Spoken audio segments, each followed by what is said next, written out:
J'ai été auditionnée toute la journée pour apologie du terrorisme. C'est la 3e fois depuis mon entrée en politique que je subis ce type de procédure.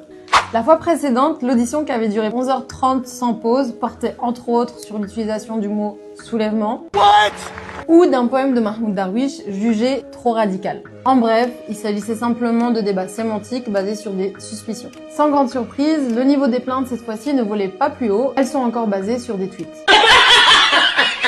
Concrètement, parmi les tweets qu'on me reproche, il y a une citation de Frantz Fanon, les conclusions d'un média israélien, en l'occurrence le média Haaretz, ou encore la défense du droit international ou dénoncer la déshumanisation qui est faite du peuple palestinien. On me reproche également d'avoir dénoncé la complicité d'une entreprise d'armement avec le génocide à Gaza. Ce qui nous intéresse surtout, ce sont les acteurs dépositaires de ces plaintes. On retrouve l'Observatoire juif de France, l'Union des étudiants juifs de France ou encore l'ICRA. Également 51 députés de Renaissance accompagnés par un avocat de la LICRA, parmi lesquels Caroline Yadan ou encore Benjamin Haddad, qui se font régulièrement les relais de la propagande israélienne en France.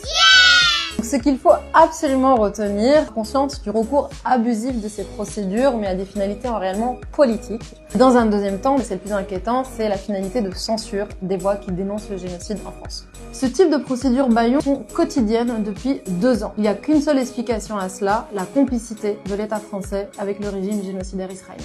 N'hésitez pas, vous aussi, à nous partager votre expérience et des procédures dont vous avez pu faire l'objet visant à vous faire taire. Ce qui compte aujourd'hui, c'est notre mise en mouvement collective. Nous allons lancer une plateforme qui permettra de recenser un maximum de témoignages partout en France dans le cadre de cette répression politique. Et nous allons saisir plusieurs rapporteurs spéciaux des Nations Unies. S'il fallait retenir une seule leçon de ces 2 années de mobilisation, la Palestine libère le monde qui prétend la libérer.